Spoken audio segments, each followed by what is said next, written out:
Good morning, welcome to Mobility Lab. It's Lisa, Sunday, June 14th. For class today, as always, try and find a yoga block, a pillow to support your practice.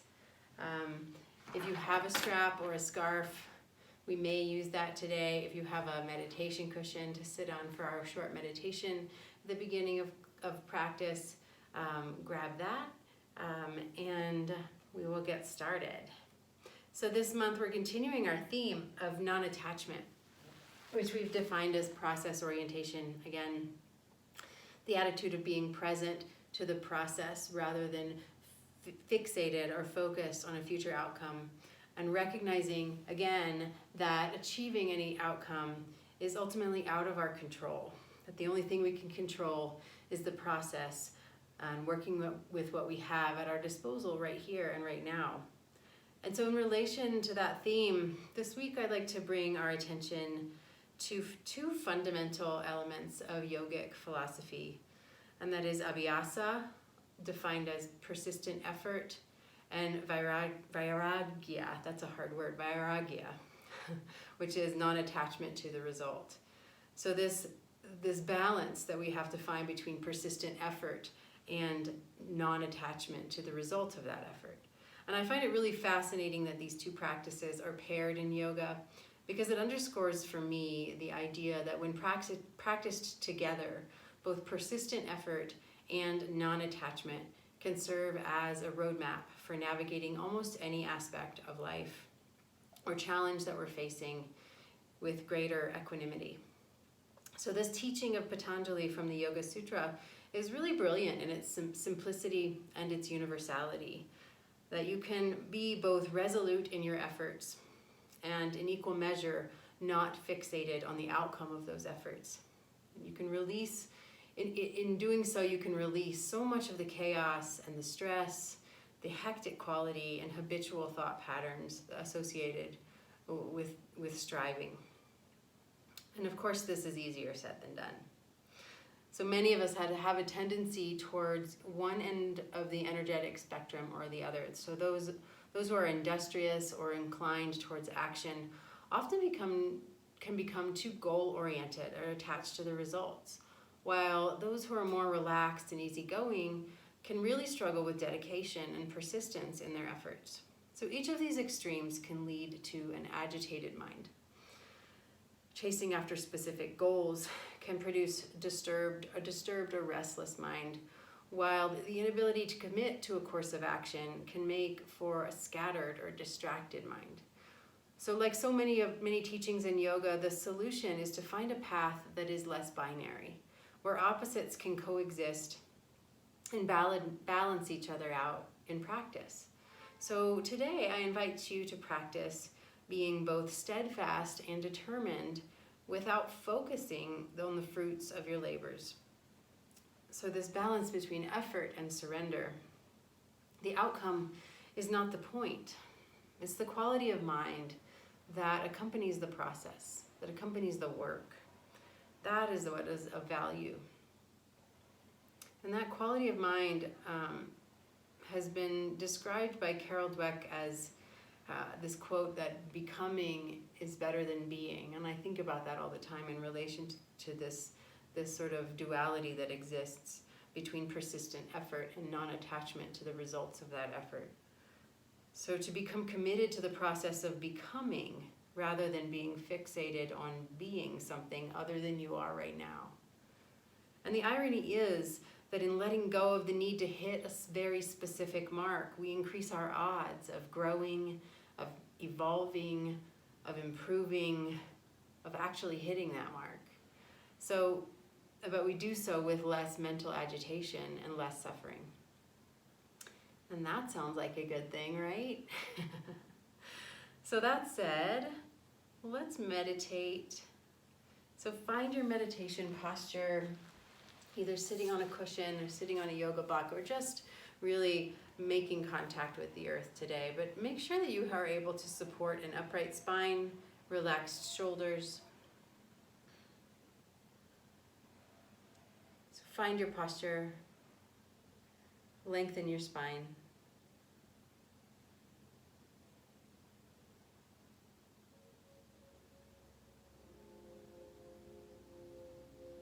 and settle into the breath, allowing the breath to be whatever it is today.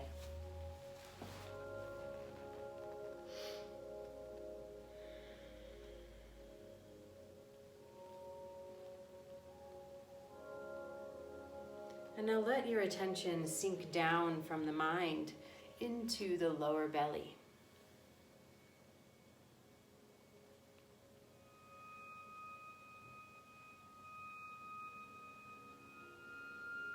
And one of the reasons that meditation is typically done sitting upright is because you're really wanting to find a fairly narrow balance between attention and ease. So as you focus on your breath, in these first couple of minutes especially, see if you can invite a sense of ease, so that you're using just as much energy, just as much effort as you need, and no more.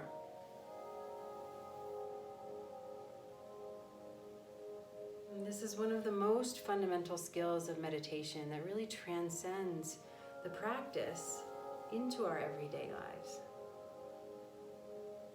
Neither efforting too much or too little.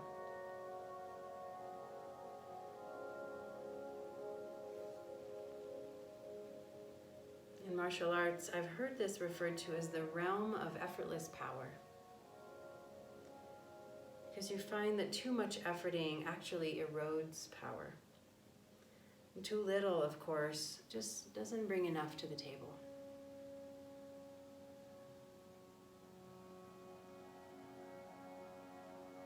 So bringing gentle attention to the breath. Feeling the just right amount of effort that it takes to keep the spine upright. To hold the attention in this moment. Letting everything else go.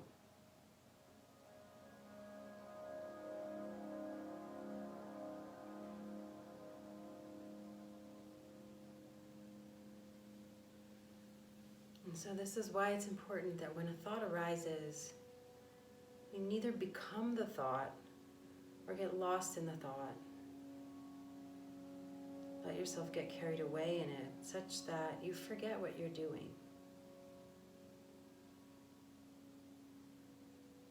That would be too little effort.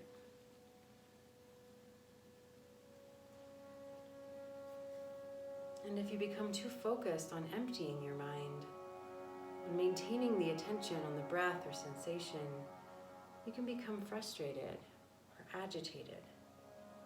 The mind working against the mind.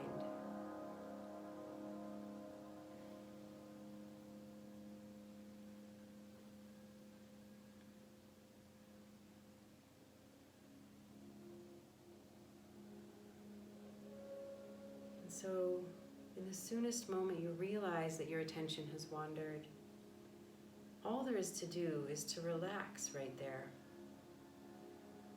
and just sort of melt into it. Recognize it and begin again without striving, without devolving into self-criticism, accepting that this is what the mind does, and gently guiding your attention back, welcoming this moment with acceptance, perhaps even joy.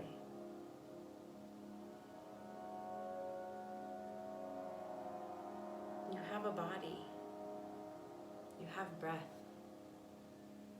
you have a choice.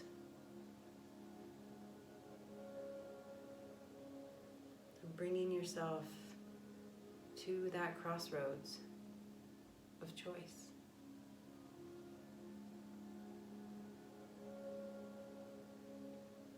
Beginning to discern what amount of effort is enough. And doing no more and no less.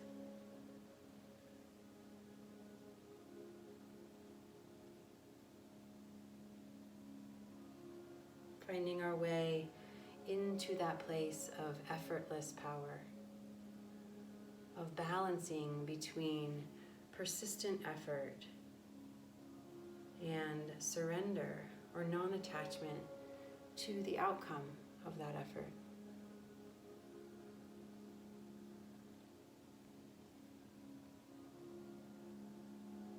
So I'll invite you now to inhale deeply, filling the entire torso from the base of your seat all the way up to your throat. And at the top of the breath, hold. And hold. Hold. And now slowly, gently release the breath. Let it go.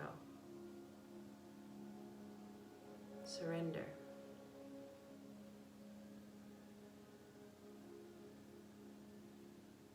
Really feeling the nuance of what it's like to let go. And once again, inhale deeply, filling the torso from your seat to your throat.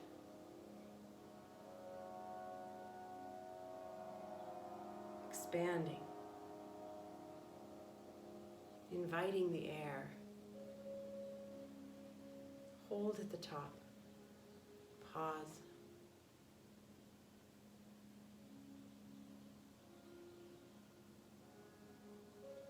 And then gently release, slowly, allowing the breath to leave the body.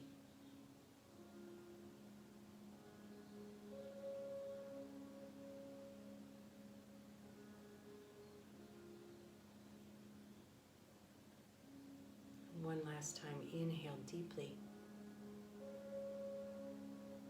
Fill the torso. Taking one more sip of air at the top before you pause.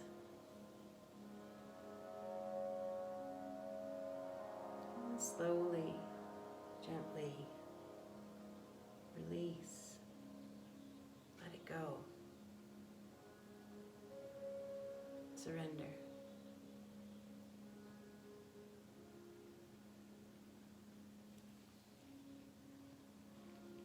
And allow the breath to resume its natural rhythm.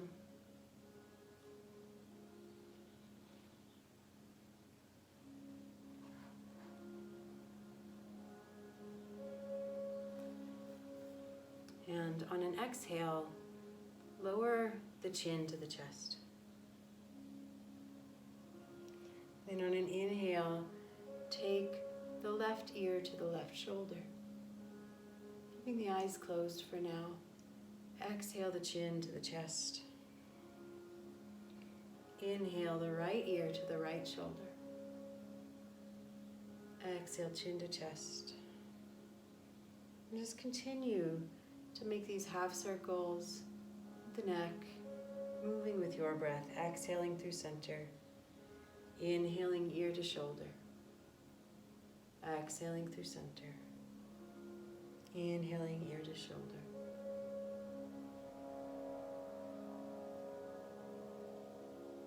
And continue to cycle through. Maybe 3 more rounds at your pace, with your breath.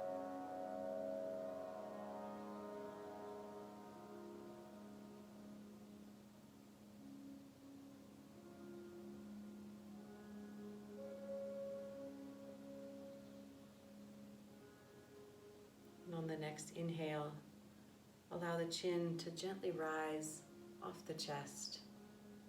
Allow the eyes to gently blink open. If you're sitting on a block or a cushion, let's go ahead and remove that from underneath us now. And we're going to begin our yin practice today in butterfly. So taking the soles of the feet together, lengthening the spine upward, and take the hands and either grab the ankles or the shins or the feet. You can either grab the feet with your thumbs on your arches, opening the feet like a book, or you can clasp the hands around the toes. Lengthen the spine. Allow the hips to relax, allow the knees to fall open. If this is too intense on the knees, you can grab a pillow or two and put them underneath your knees for extra support.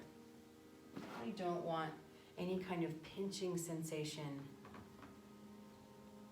A little discomfort is okay, but not pain.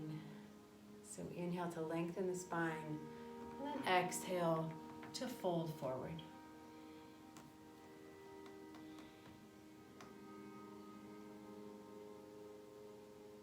And breathe here.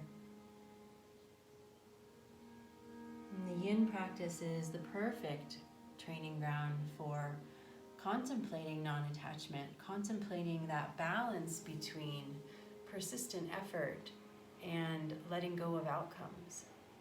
Really staying with sensation, staying with the process,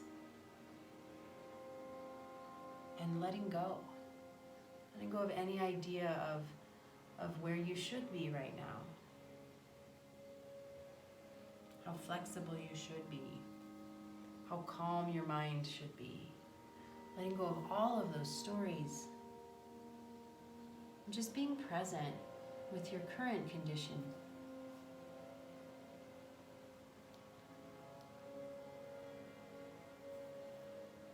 And just breathe. One more minute in this posture.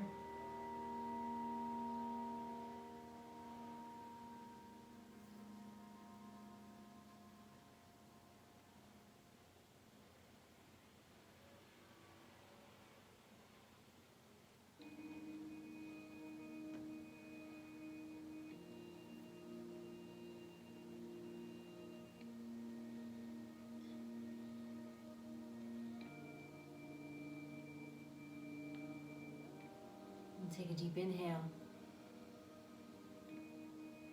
On the exhale, take the palms to the earth. Allow the hands to help you rise up. Then we'll extend the right leg out to the side, coming into a half straddle or half dragonfly, bringing the left heel in towards the midline of the body so the left shin is folded inward, the right leg is extended outward. If you need a little height under the sits bones, you can fold a blanket, place it under the sits bones. I'm going to have a little pillow underneath my sits bones. I find a little height helps in this posture. So once again, inhale to lengthen the spine. Exhale to walk the hands forward, maybe coming to forearms. Maybe you can go all the way to the mat. Or maybe you're just bowing forward gently. Your shape is what your shape is today.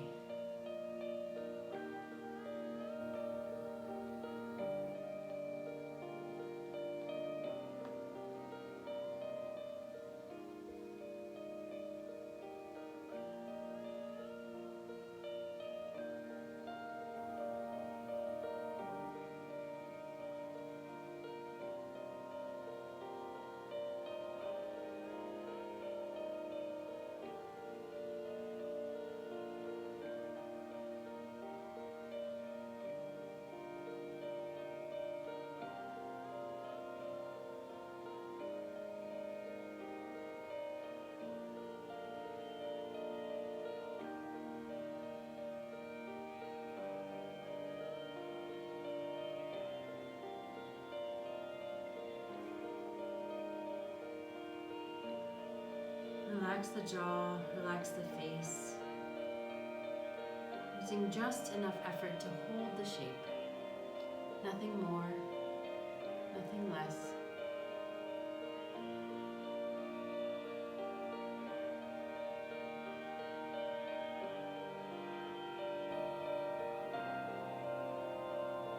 A few more seconds here.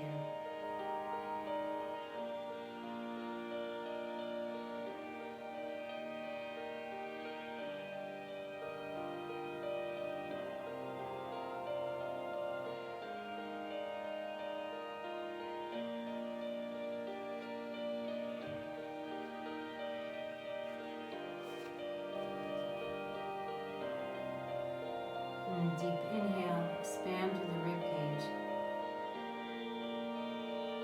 And on the exhale, walk the hands back towards the body, rising up.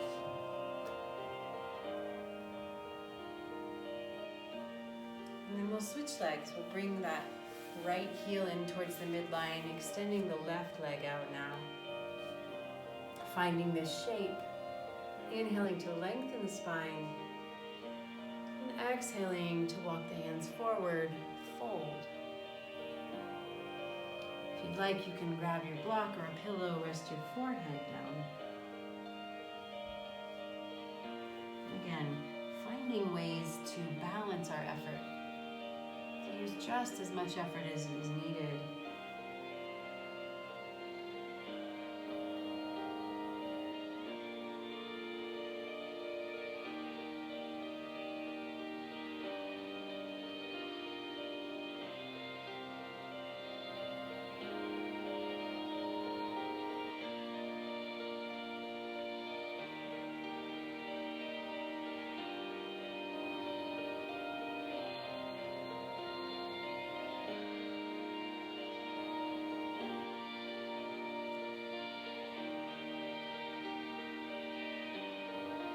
Expanding on the inhale, exhaling into surrender, release, letting go.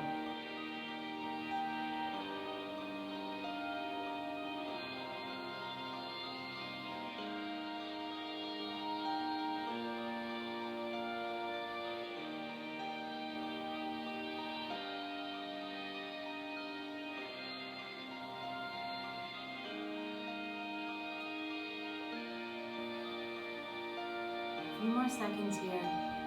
Keep breathing.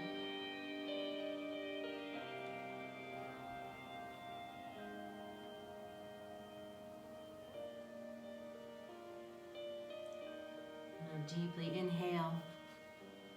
And on the exhale, using the hands to help assist you as you rise up. And now taking our full straddle, taking both legs out to the side. And if you have really tight hamstrings, a little bit of height under the sits bones helps often. So finding a pillow or a rolled blanket, tucking that under the sits bones to help give you a little bit of a lift so that you can support a lumbar curve even in the straddle position. So inhale to lengthen the spine, exhale to walk the hands forward. Bowing forward into your straddle. If you'd like support for your forehead, using a block or a pillow, and just settling into the shape, settling into stillness, settling into sensation. And as the mind starts to wander, as it does, just gently guiding it back.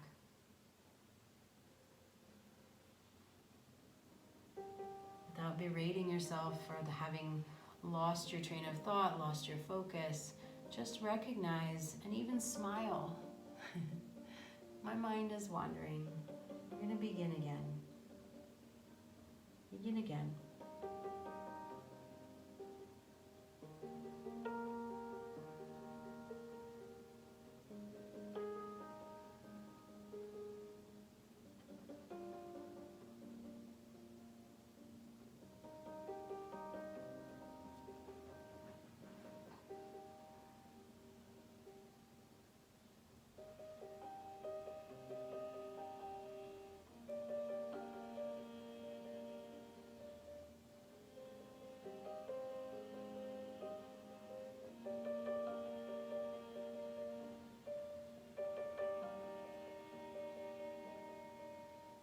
Release the tongue, smooth the brow.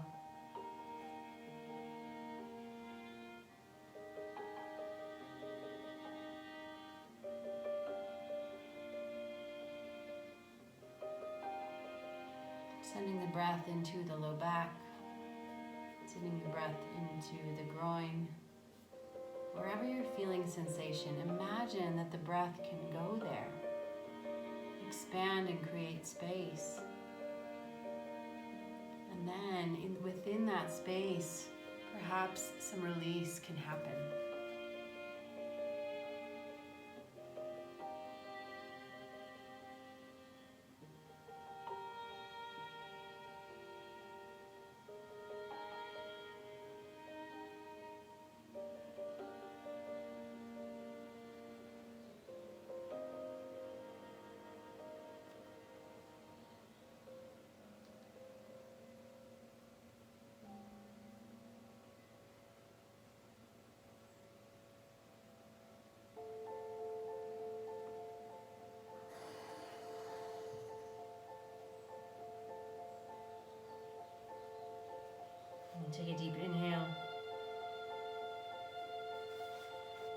On the exhale, taking the hands to the mat or the floor, rising up.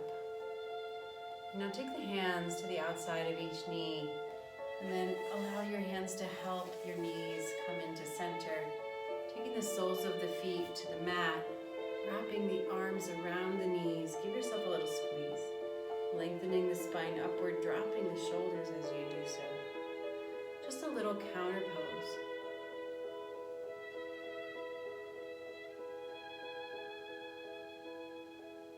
Our next posture is going to be saddle.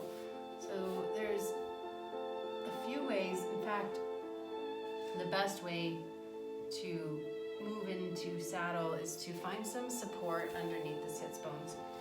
I think very few of us are able to sit fully making contact with the earth with our knees pointing forward, the tops of our feet tucked underneath. So we want to find some support either with a yoga block. It can be at the lowest level or the mid-level. So just sitting on the shins, finding whatever support feels appropriate for you today. And if that's too hard on the feet, you can put a blanket under the feet before you get into this position. And this may be enough sensation right here, just sitting on your support. And you can really go pretty high with your support. If a pillow's not enough, you can put a block and then a pillow on top of it. In fact, that's feeling pretty good to me today because my knees are feeling a little stiff. So just taking the hands to the tops of the legs, you can just pause here if this feels like enough. If it's in your capacity today, you can begin to walk the hands back behind you, maybe pausing on the palms or lowering down to forearms. That's not in my wheelhouse today. I'm just going to pause here.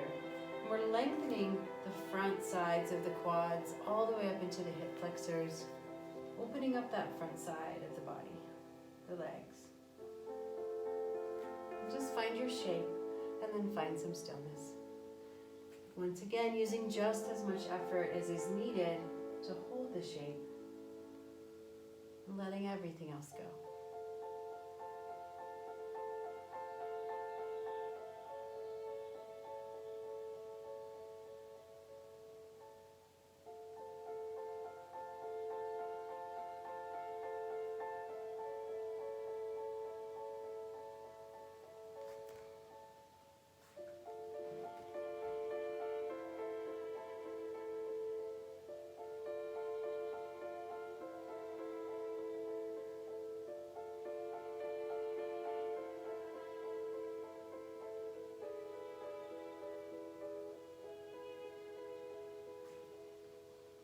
And you may find that the longer you hold the shape, that you can reduce the height underneath your sits bones. Maybe working a little bit deeper if that's in your capacity today.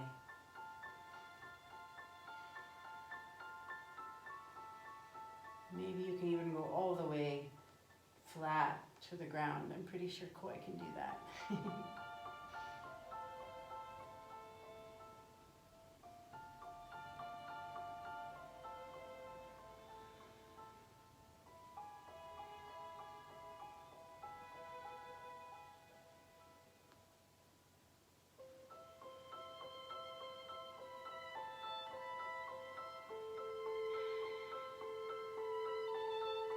A few more breaths here.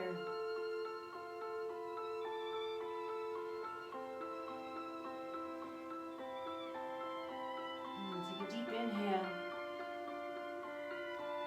And then on the exhale, gently work your way back to an upright position. Shift the weight forward, coming onto palms, moving your props out of the way.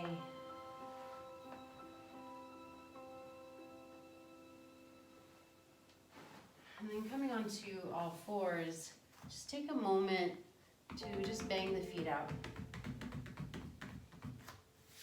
And then we'll tuck the toes under and shift back. Just getting a little counter stretch for the toes, the feet, our foundation. We forget how important those feet are.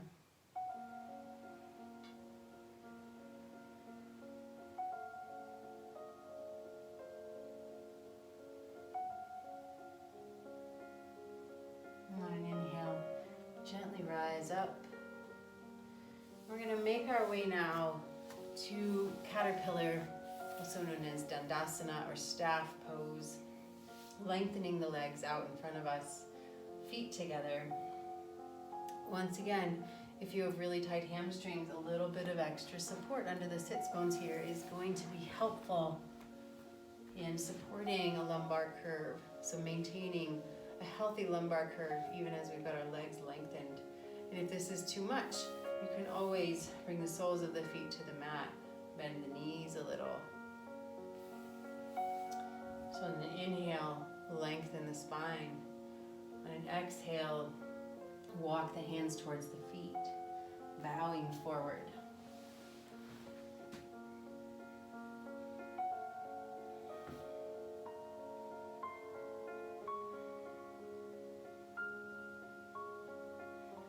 And just breathe.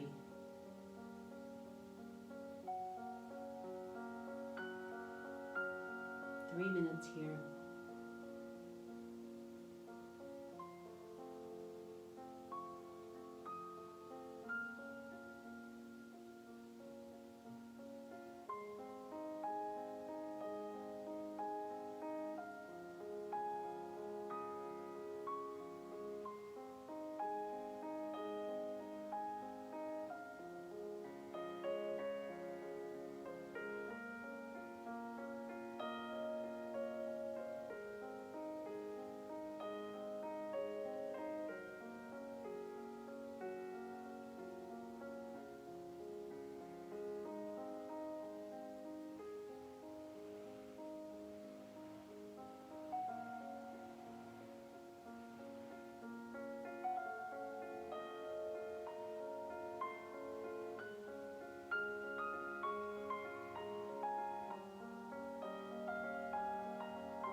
Expanding on the inhale, releasing on the exhale.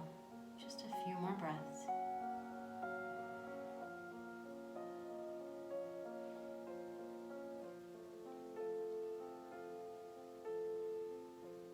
You inhale deeply. And exhale, use the hands to walk and to help lift the spine back up. Moving any support you had out from underneath you now. And then moving to your belly. We're going to be moving directly into Sphinx posture. So elbows come right underneath the shoulders. Fingertips are facing forward. Spine is lengthening upward. You can rock the hips side to side to release the glutes, release the hips. Let go of what's holding you back there.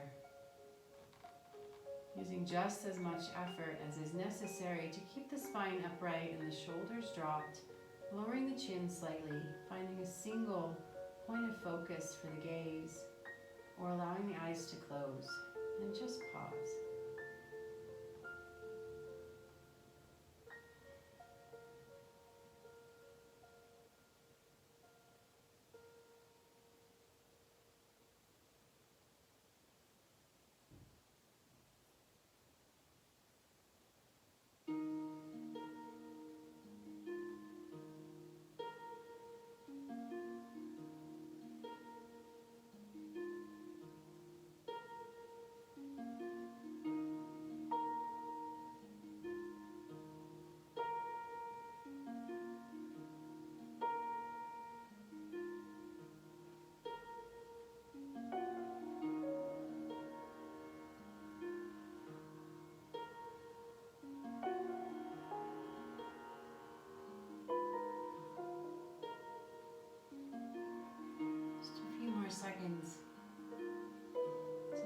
into belly, sending breath into low back.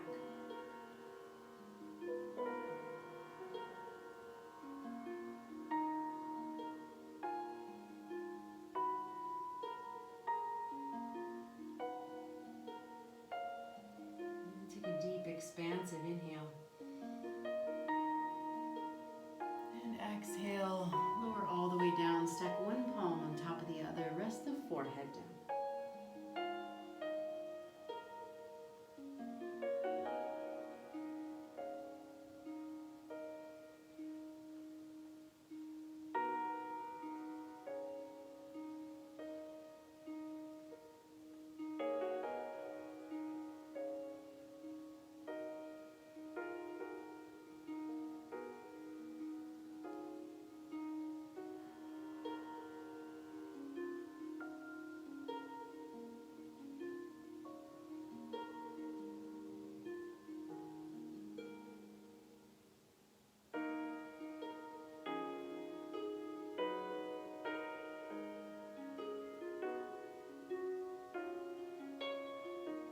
And take a big inhale.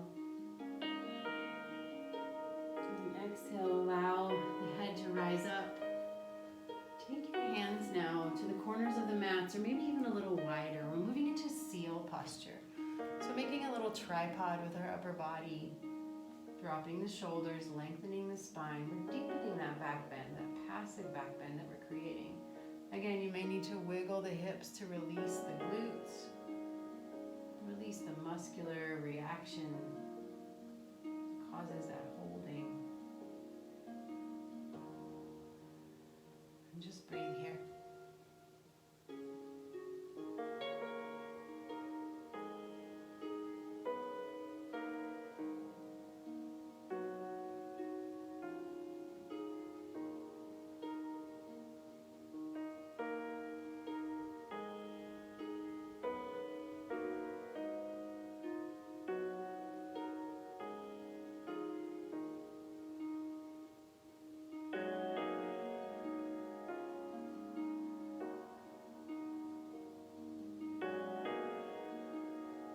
Slight compression on the belly, probably some sensation in the low back. Just being present with that sensation. Watching the breath.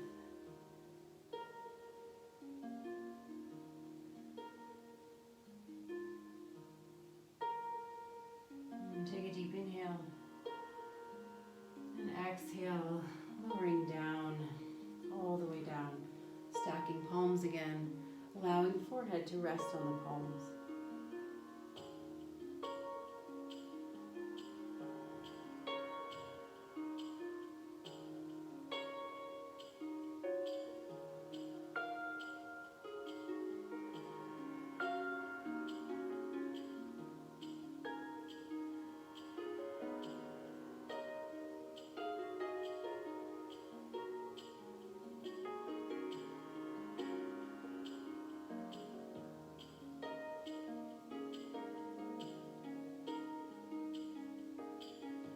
Now taking a deep inhale and exhale, allow the forehead to rise up, and we're going to extend the right arm out now to a T. Take the left palm to the mat alongside the left shoulder, and then use that left palm to roll yourself onto your right hip, allowing the left foot to fall just behind the right leg. Right ear and right shoulder come to the mat. We're in one wing. That left palm can stay propped on the mat, or it can come behind you, resting on the lower back.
back to the belly now.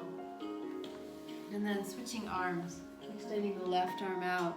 Right palm comes alongside right shoulder. Rolling ourselves onto the left hip. Right foot comes behind left leg. Left shoulder and left ear come to the mat. Right palm can remain on the mat or can come around behind the back.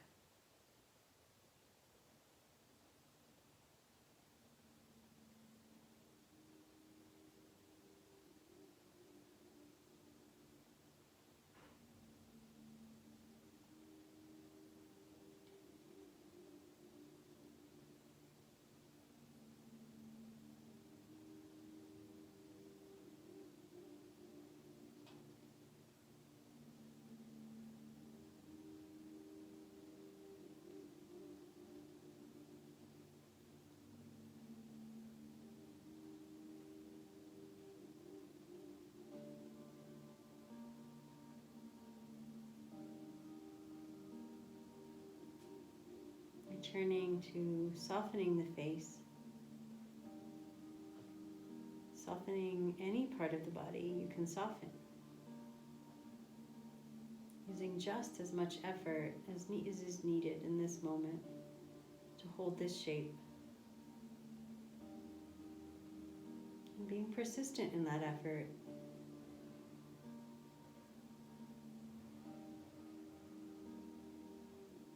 Letting everything else go.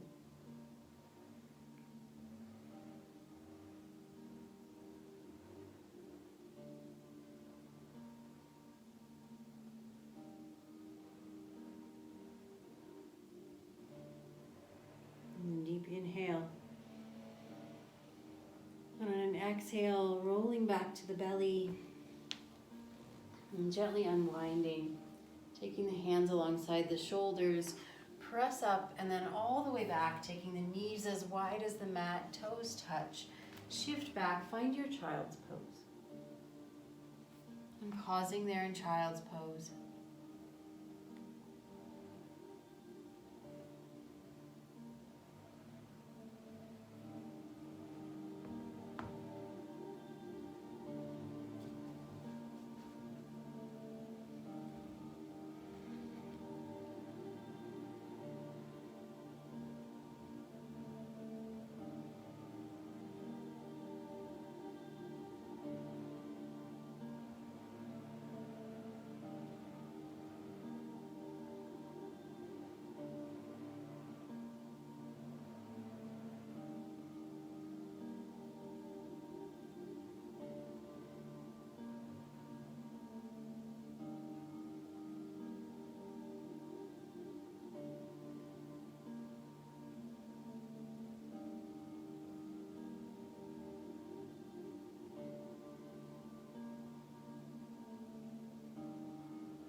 Take a deep inhale, the belly fill, and then on an exhale, rise up.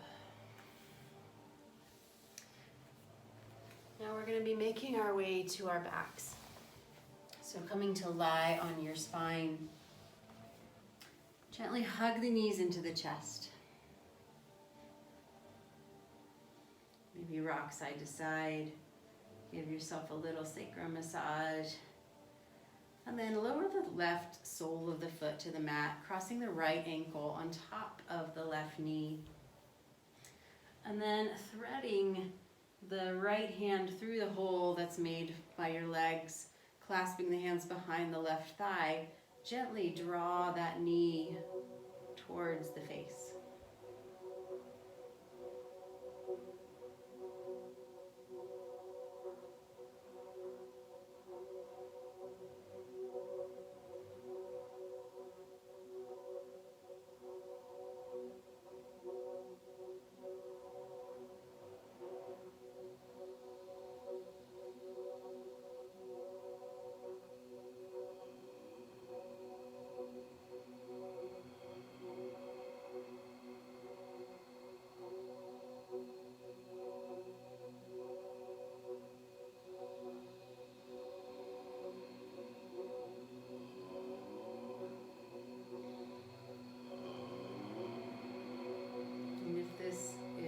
enough sensation, stay here. If you would like to deepen, you can take the right foot in the left hand, extend the left leg, and then begin to cradle that right shin in the forearms. So for a reverse, an upside down pigeon, a supine pigeon.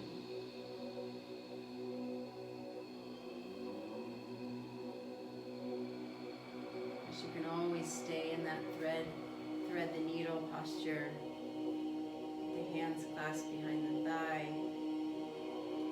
There is an option to deepen here if you choose.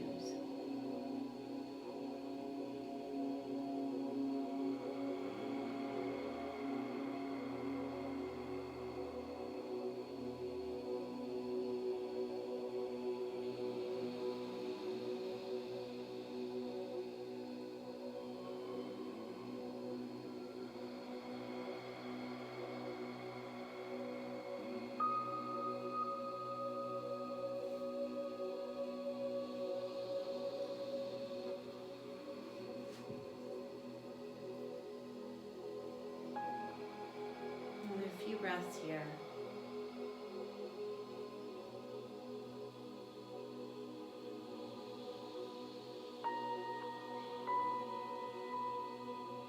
And deep, expansive inhale. And on the exhale, if your left sole of the foot is not already on the mat, bring the left foot to the mat. And then crossing the right leg over the left. Maybe even making eagle legs by twisting that right leg all the way around the left leg, and then allowing the knees to fall to the left as the right arm reaches to the right. And the gaze can fall over the right shoulder. So a little supine twist with eagle legs. Just getting a deep twist in the low back.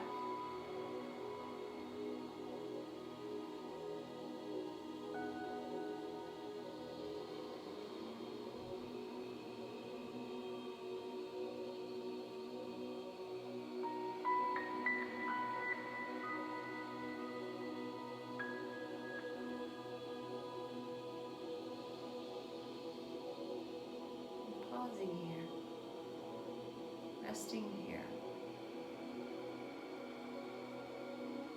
letting go of everything else.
Take a deep inhale.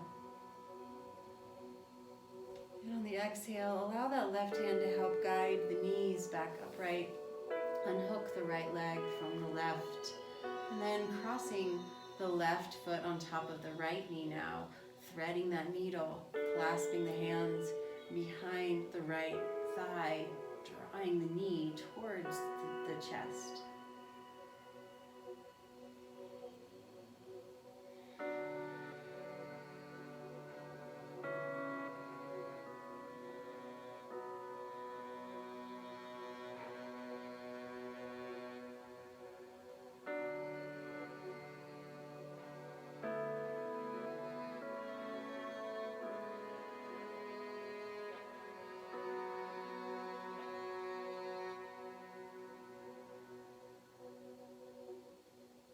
Once again, if you would like to deepen here, there is the option of coming into that upside down pigeon by extending that right leg and beginning to cradle the left shin in the forearms. Totally optional. If that feels like too much today, just stay in that thread the needle posture.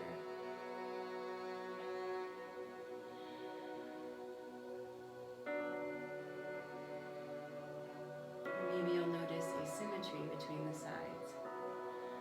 That's what I'm noticing.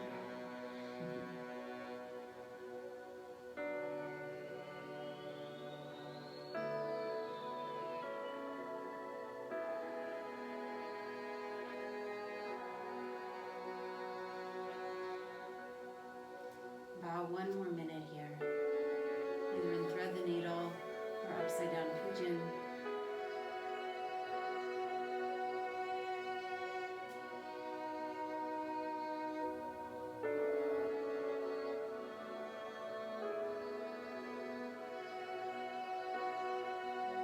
Take a deep breath in. Exhale, bringing the right sole of the foot back to the mat. Crossing that left foot over the right leg. Maybe you twist the legs into full eagle legs, or maybe you just cross the legs simply, and then allowing the knees to fall to the right this time as the left arm extends to a T or to an L as mine does because I've run out of room. And allow that gaze to fall over the left shoulder, finding your supine twist.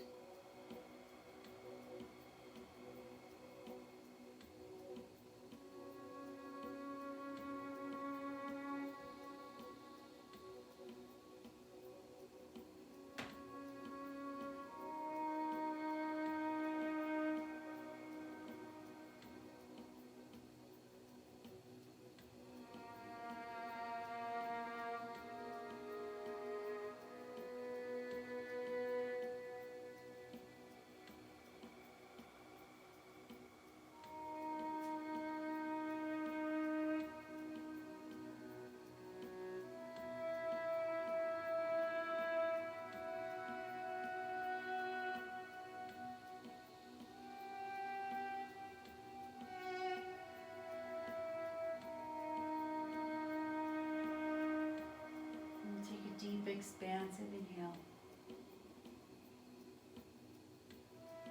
And then on the exhale, the right palm, allow it to help guide the knees back upright.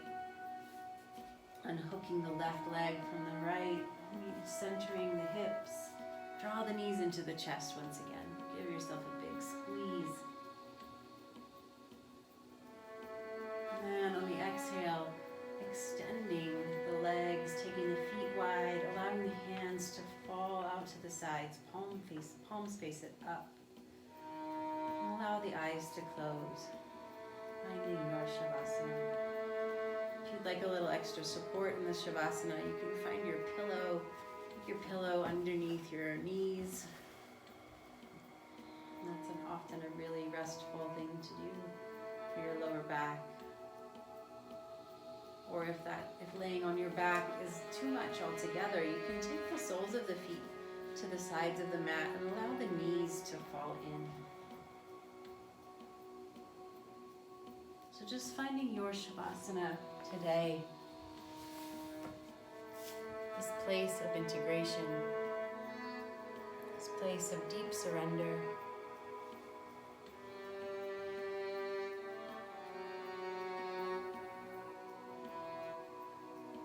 And just melting here.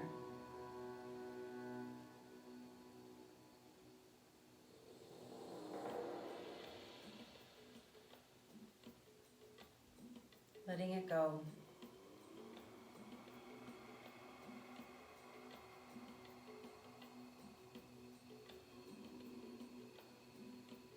Scanning through the body,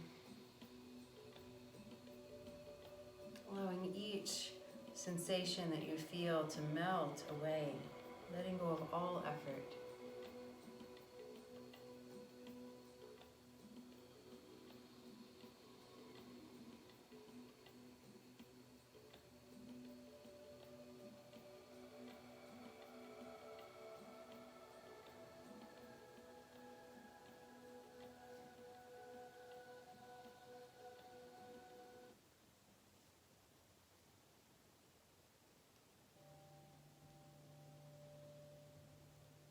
And settling into your Shavasana, strongly encourage you to take at least 5 minutes in Shavasana after our practice. Longer is better.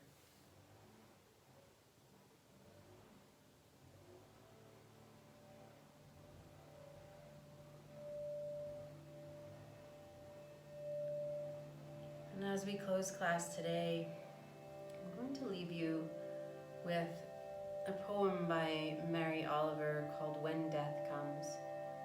Because for me, this poem speaks to the simultaneous practice of sustained effort through our lives and non-attachment to outcome. When death comes, like the hungry bear in autumn, when death comes and takes all the bright coins from his purse to buy me and snaps the purse shut, when death comes like the measles pox, when death comes like an iceberg between the shoulder blades, I want to step through the door full of curiosity, wondering, what is it going to be like, that cottage of darkness?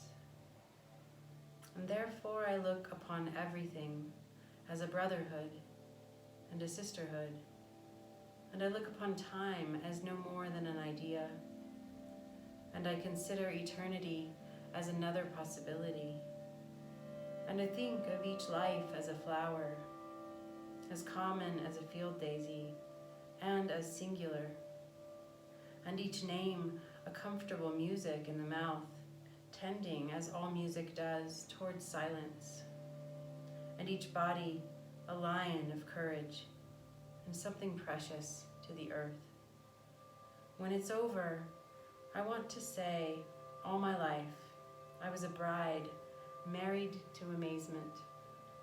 I was the bridegroom, taking the world into my arms.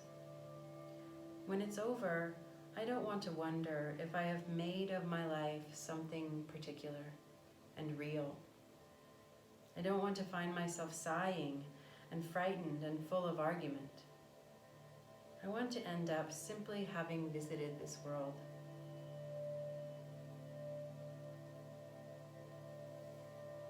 So be well, Fit Fam. It's my pleasure to guide you through practice, as always. I look forward to seeing you again next week and hopefully at the gym sometime soon. Ciao.